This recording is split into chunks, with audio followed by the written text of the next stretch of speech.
The coronavirus has turned the land down under upside down. Australia used to be known for its fierce individualism and defense of personal freedoms. Well, now, lockdowns, intense tracking of citizens have people claiming the country has turned into a police state.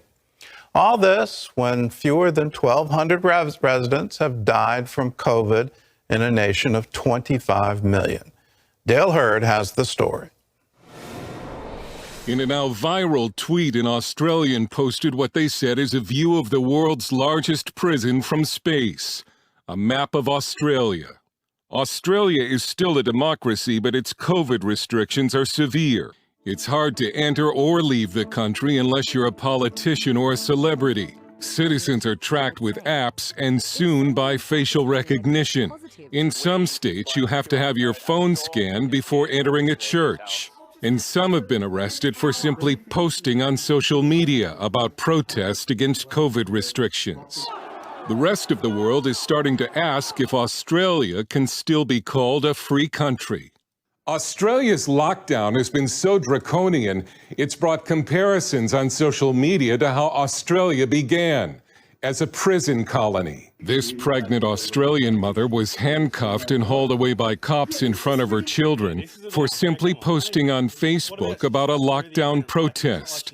The charge was incitement. What on earth? Excuse me, what on earth? Just put your phone down. Can you record to- this? I'm in my pajamas. What's I have this? an ultrasound in an hour. because Yeah, I'm she's pregnant. pregnant. This leader of an anti-lockdown group, also arrested for incitement, has now been in jail for 3 weeks. You're under arrest for incitement. You guys been following me? Police helicopters look for lockdown violators, like these folks trying to enjoy an evening on a rooftop. And the government has fired rubber bullets and tear gas at anti-lockdown protesters, including children. James Allen, Garrick Professor of Law at the University of Queensland, calls it heavy-handed despotism. It's been appalling in Australia, and I say that as a big fan of Australia. I'm Canadian, you can tell from the accent. But it's come as a real shock to me how conservative friends are perfectly happy to go along with this. Australia consists of 6 states and 2 territories, each with their own COVID restrictions. Under a new home quarantine plan for international travelers, if you don't send the government your photo and location when it sends you a text, the police will come to your door. Melbourne pastor Paul Furlong has been arrested 3 times and placed in solitary confinement for opening his church during the lockdowns. This church in Sydney, shown before the lockdown, was raided and fined for holding what authorities called an illegal service and for not scanning people's phones before they entered. Some pastors are now concerned that the government could require a vaccine passport before entering a church.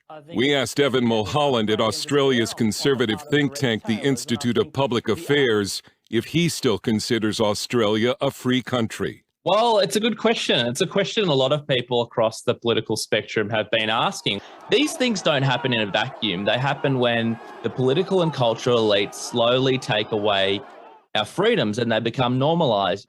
Australians have also begun turning in one another to authorities, East German style.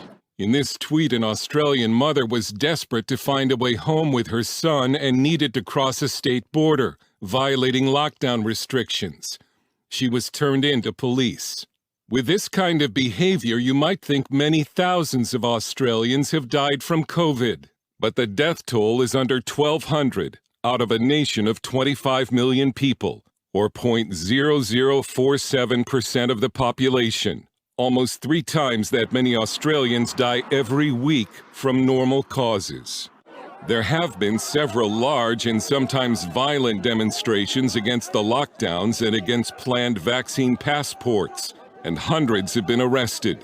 The government says the death toll would have been much worse without lockdowns, and is saying now that life can only return to normal when most of the country is vaccinated. They describe giving back our freedoms as some sort of a treat, as some sort of a reward, something that can be given back to us and aren't our fundamental freedoms that were stolen from us in the first place. The Australian journalist Clive James once said the problem with Australians is not that so many of them are descended from convicts, but that so many are descended from prison officers. It's a quote that's being talked about a lot these days. Dale Hurd, CBN News.